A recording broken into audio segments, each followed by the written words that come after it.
evening. The makers of the new Rinso bring you the Amos and Andy Show with their guest tonight, Mr. Edward G. Robinson.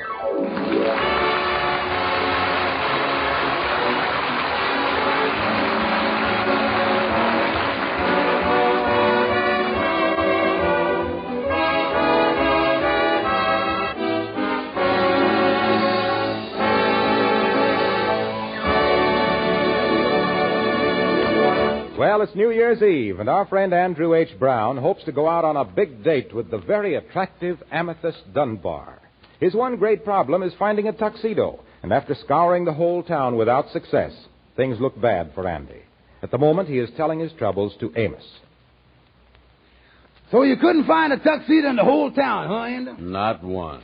Well, I did find one, but you ought to see the shape it was in. Mm-hmm. There was not only fraying on the cuffs, but there was fraying on the frame. Yeah, that's bad, all right. Yeah, and my gal won't go out with me unless I dress up formal. Oh, the whole tuxedo situation is just like everything else this past year. You can't get nothing, nowhere, nohow. Yeah.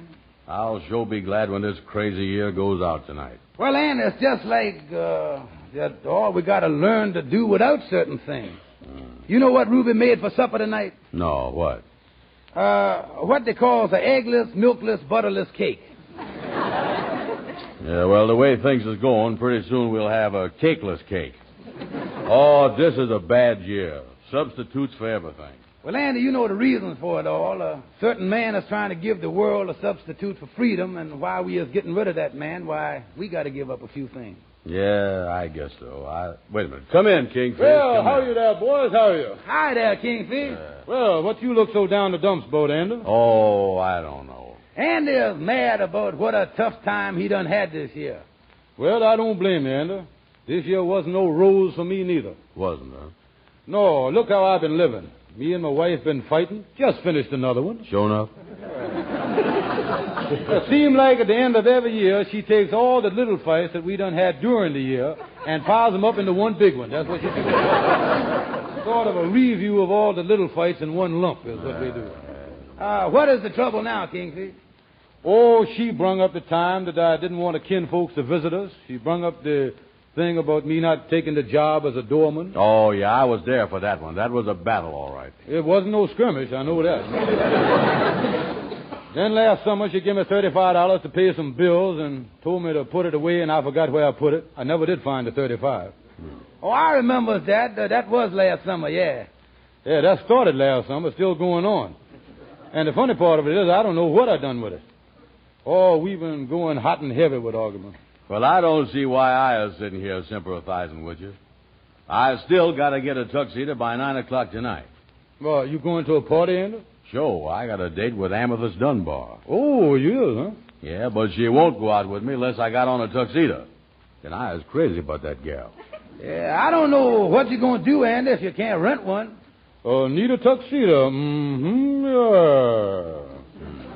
Of course, I would lend you mine free, Andy, but I done sent it down to Georgia to my wife's brother to get married in, and he ain't sent it back yet. Yeah. Oh, Andy's crazy about the gal he got a date with, too. You know, I was just thinking, maybe through my disconnections, I might be able to dig you up a tuxedo somewhere myself. How much would you be willing to pay, Andy? Well, of course, I don't want to pay too much. Oh, I would protect you there, you know. But on the other hand, it wouldn't be right to pay too little. No, but if you could find me something somewhere along there in between, not quite too much and almost too little, that'd be all right. Oh, I am sure that we can work out something, Andy. Name your price. $2. Name another one. Look, Kingfish, if you think you know where you can get Andy a tuxedo, why don't you find out how much it's going to cost and then let Andy know about it? Well, you see, Amos, unless I knows how much Andy's got, it's kind of hard for me to dicker. Yeah. But the trouble is, Kingfish, I don't know whether you is dickering the tuxedo man or dickering me. What you think of me trying Henry Van Porter? Maybe he ain't using his tonight. No, now, wait a minute. Don't call up Henry. You wouldn't want to wear that old tuxedo Henry's got. Why wouldn't he, Kingfish? What's wrong with it? Yeah. In the first place, his tuxedo got so many mark holes in it that unless you put on underwear made out of the same material, people are going to think you're wearing a polka dot suit. That's what they're going to think. Yeah, that's bad, all right. Oh, don't worry, Andy. I'll find you a tuxedo. I'll even get you a right size, 44. I know that. Meet me at the Lodge Hall in an hour, and I guarantee I'll have you one. Okay, Kingfish. Get on the job right away and don't fail me. Count on me, son. I'll do everything I can to help you. Yeah. Well, I tell you, Andy, if the Kingfish digs up a tuxedo, I'll lend you that old set of studs I got for your stiff bosom shirt. Oh, great, Amos. Thank you. I could use them, all right. You know, the last couple of formal fairs I done went to, I had to take a pencil and draw some studs over the buttonholes. Yeah, well, I tell you what, Andy, you call me up at home if you want the studs, and I'll bring them right over to you. Okay.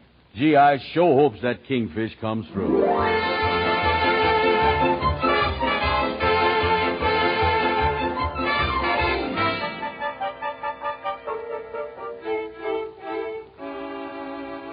You sure is nervous, Miss Andy. Yeah, what is you doing here at the Lodge Hall on New Year's Eve, Lightning? I was just killing time waiting for my wife to get through working at the lunchroom.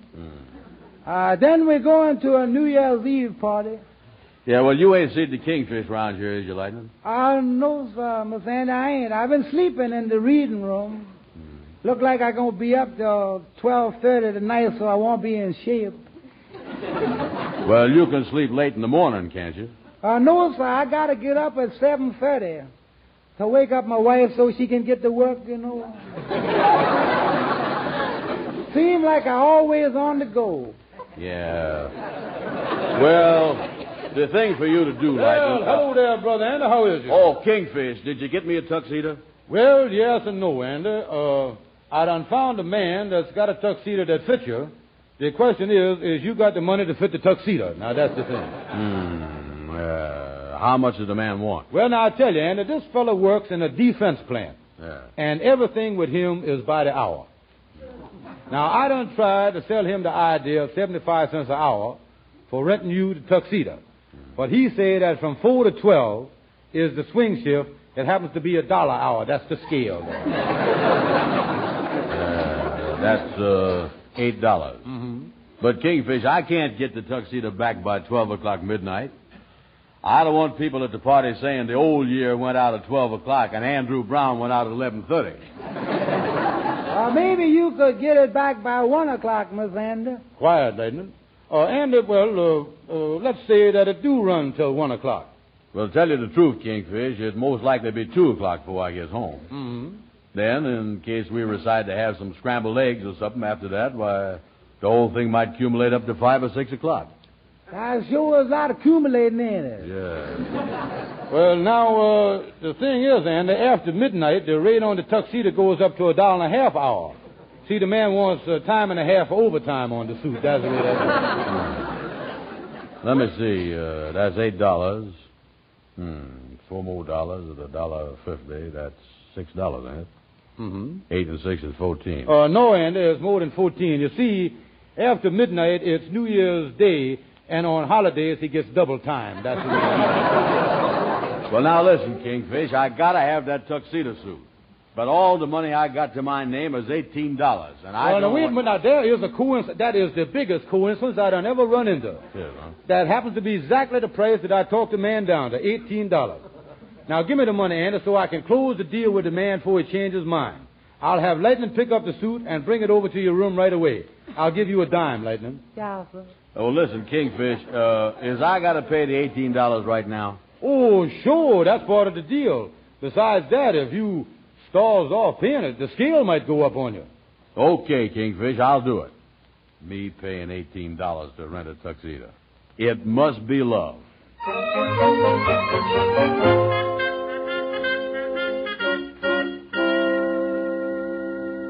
Here's the tuxedo, Miss Andy. Yeah, hurry up and unpack the box there, Lightning, and let's look at it. It's getting late, you know. Yeah, sir. Here it is now. I'll put them on. That's it, Miss Andy. Yeah, let me see here. Put them up. Yeah, them pants look a little long to me. Yeah, well, they'll do all right. Give me the coat. Yeah, here. I'll slip this on. Yeah, it's a 44, all right. Now, tell me this. How do it look? Pretty good, Miss Anna. That sure look like an old style tuxedo or something, though.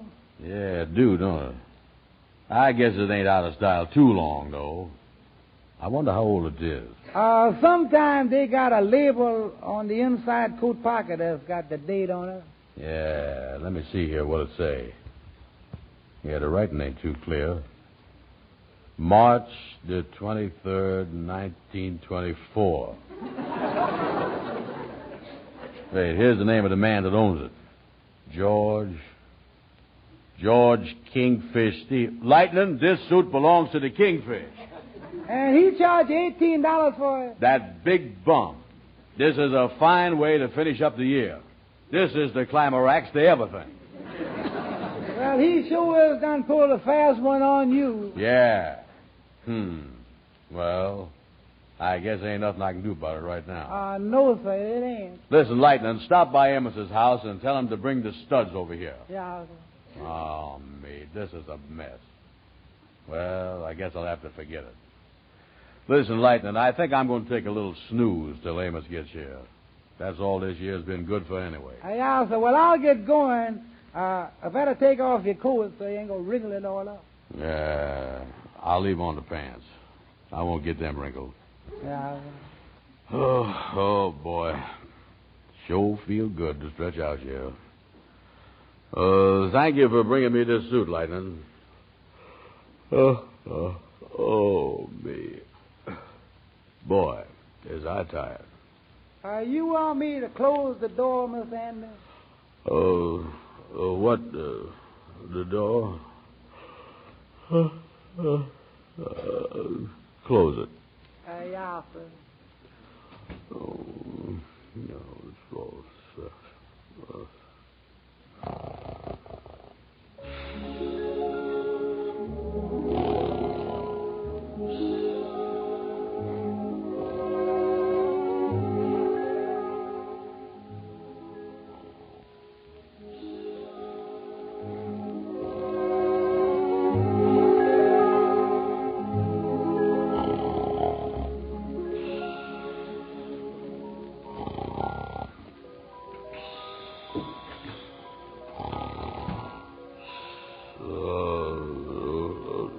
Who that coming in the door? All right, buddy, stick him up. Oh, hey, wait a minute, mister. Wait a minute. Don't point that gun at me. Please, sir, don't shoot. Get up. Oh, yes, sir, yes.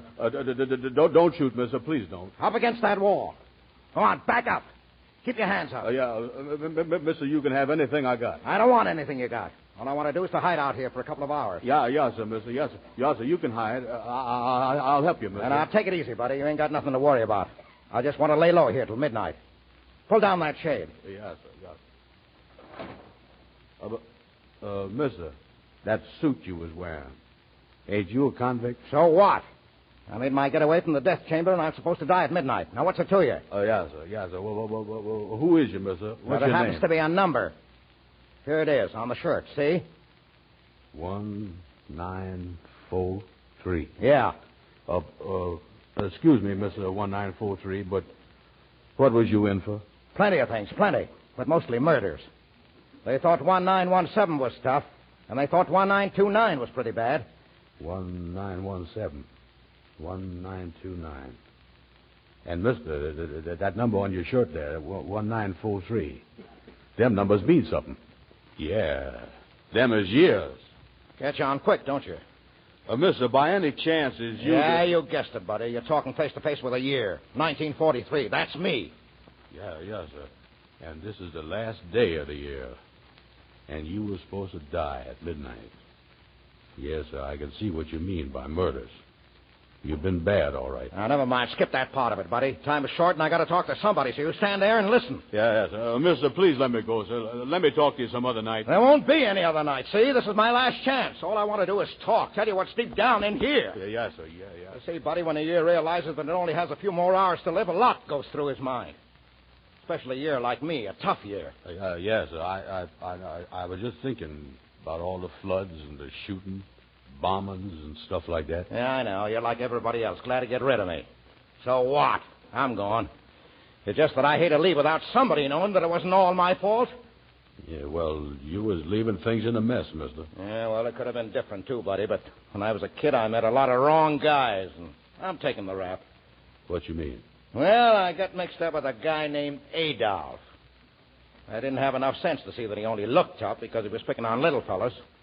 Now, when it's too late, I can see that the guy who thought he was too smart to hang wallpaper is going to wind up hanging himself. Yes, sir. I see what you mean. Yeah, and then there was a fat kid in the neighborhood by the name of Benito. Yeah, I used to say to him, Benny, let's play checkers. And he'd say, no, let's help Adolf play London Bridge is falling down. Yeah, and then there was a half pine by the name of Tojo. He lived over on the west side. He showed me how to sneak up on people and let them have it in the back. Yeah, well, what kind of people live where you live, Mr. 1943? Wasn't there no nice kids? Oh, yeah, sure. Right across the pond from Adolph's and Benny's was a kid named Frank. I guess his regular name was Franklin, but they called him Frank for short. He asked me to come over to his house one day and see his stamp collection. Yes, sir. Did you go? No, but I wish I had.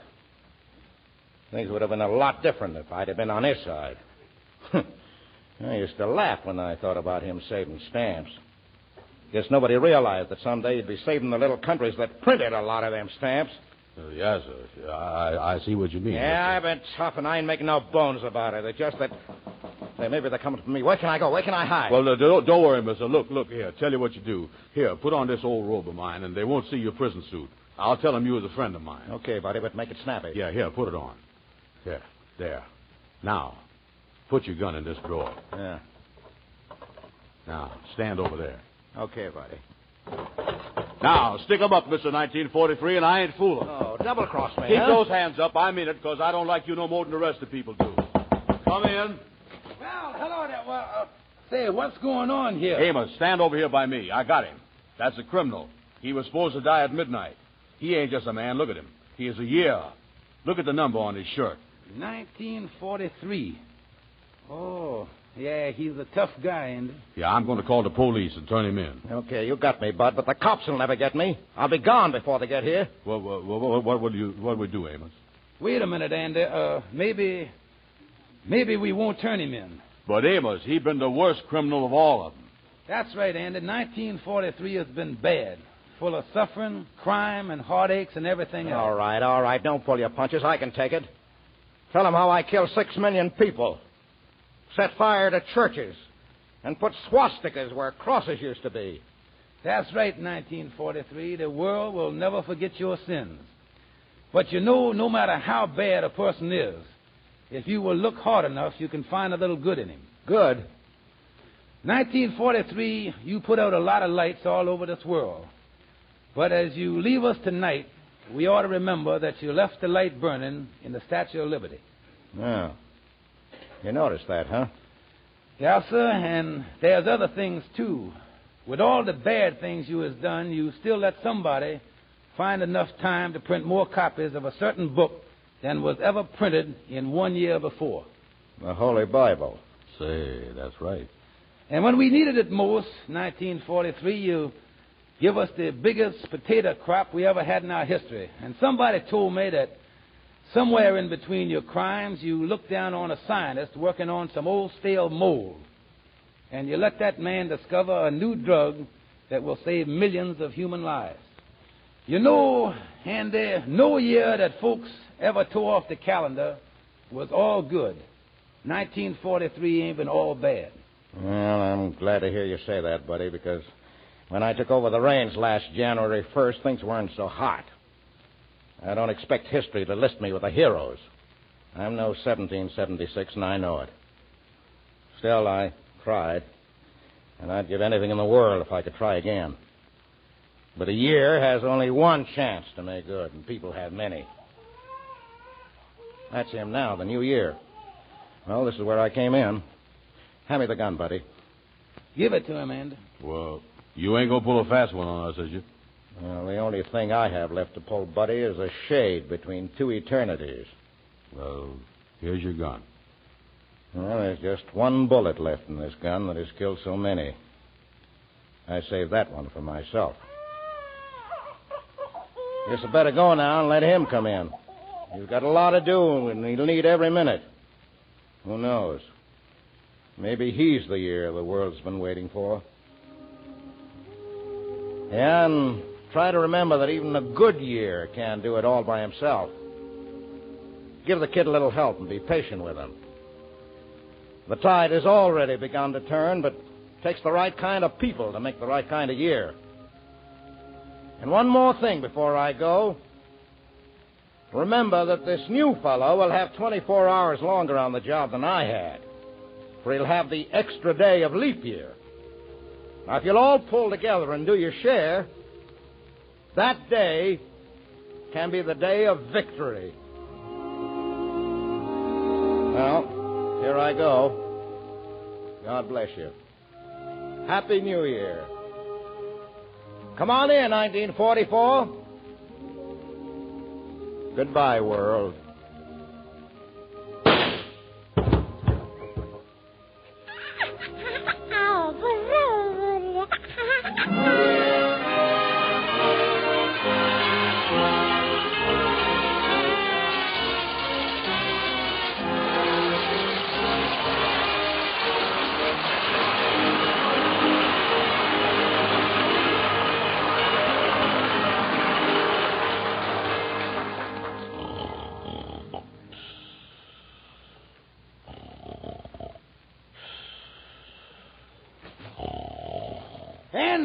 Andy, wake up. Huh?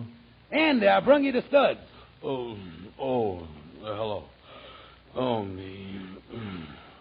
Why did that 1943 have to go and shoot himself? He was the best year I done ever talked to. Andy, you must have been having a nightmare. Wake up. Come on, you got a date. You're going to be late if you don't hurry. Oh, me. Amos, I guess you was right in letting him go, though. What? Well, he sure appreciated them nice things that you said about him. Who, Andy? 1943. Andy, you feel all right? Oh, me? Yeah, sure. Come on, Andy, pull yourself together. Here, I'll hold your coat for you. Here. Coat? Oh, yeah, okay. Yeah. Oh, yeah, let's see how this tuxedo coat look on me. It's supposed to be a 44. It's an old style. Yeah, I can see that. Yeah, how do it look? Let me see. Well, the shoulders don't fit bad. Take the stuff out the pocket. It's kind of bulging down the side, Andy. There ain't nothing in the pocket. There's something in the pocket. Oh, I tell you it ain't. I got my hand in there now. Wait a minute. I do feel something. Let me lift it up. Look, there's something in the lining. Yeah, take that safety pin out. Look, Andy. Well, I'll be doggone his money. 10, 20, 30, 35. Amos, this is the $35 the Kingfish was telling us about that he never remembered where he put it. That's it, all right, Andy. Amos, hand me my hat and cane, son. Andy, you sure do look great. Oh, Amos, I'm telling you, this is a perfect 44.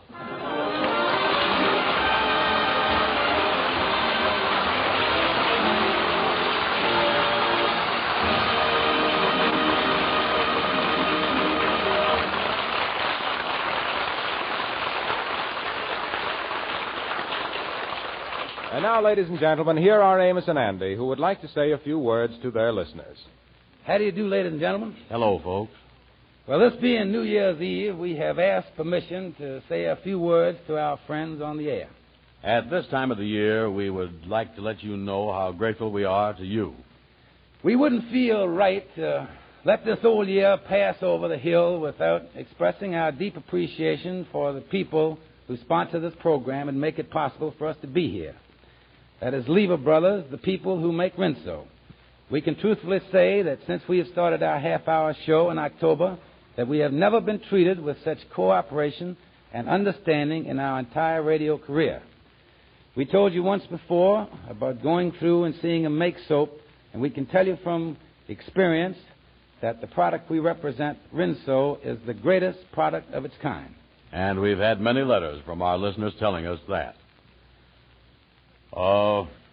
We hope you folks don't get mad if you don't find that your grocer don't have it on the shelf, because sometimes the grocer doesn't have it there. There's no Rinso on the shelf. But it's well worth waiting for. He is getting it as fast as it can possibly be made. And by waiting for it, you'll be helping yourself and helping us a lot, too. At the end of the year, everybody sort of takes inventory, and in our checkup at the end of 1943 tonight, we find that we are rich in friends, and truthfully, that is the most important thing we know of.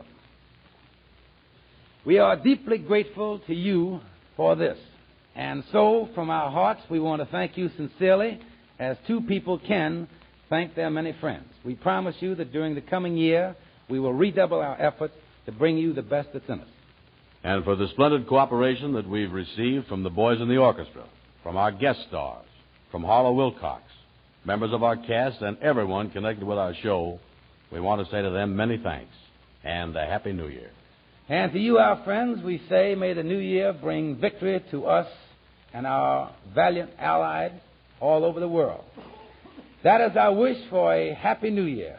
And now, let's all join in the chorus of Old Lang Syne.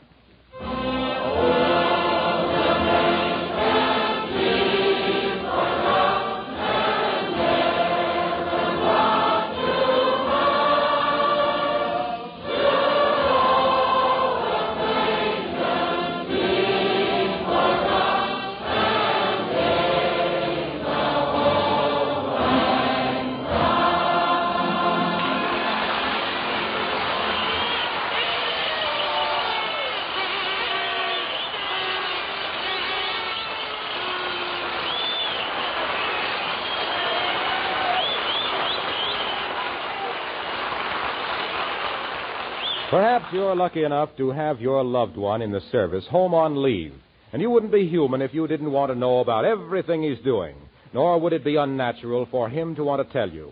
And yet that very enthusiasm, that desire to confide, can bring tragedy. Even when you're with family or friends and are sure no enemy agent can hear, it isn't safe to mention items of war information. Remember, things which don't seem important to you may be of vital importance in a link of information. So don't ask and don't tell where our soldiers are, how many there are, how they are being transported, when they're going, or what kind of duty they're going on. If you do hear it from someone, don't repeat it. If you see it yourself, don't repeat it.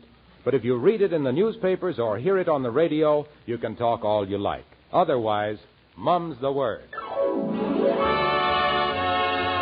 Join us again next week at the same time for the Amos and Andy Show, when the boys' guest will be the motion picture star Pat O'Brien.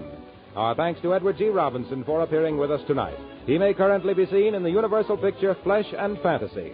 This program is broadcast to our armed forces everywhere. This is Harlow Wilcox bidding you good night and repeating from all of us to all of you, Happy New Year!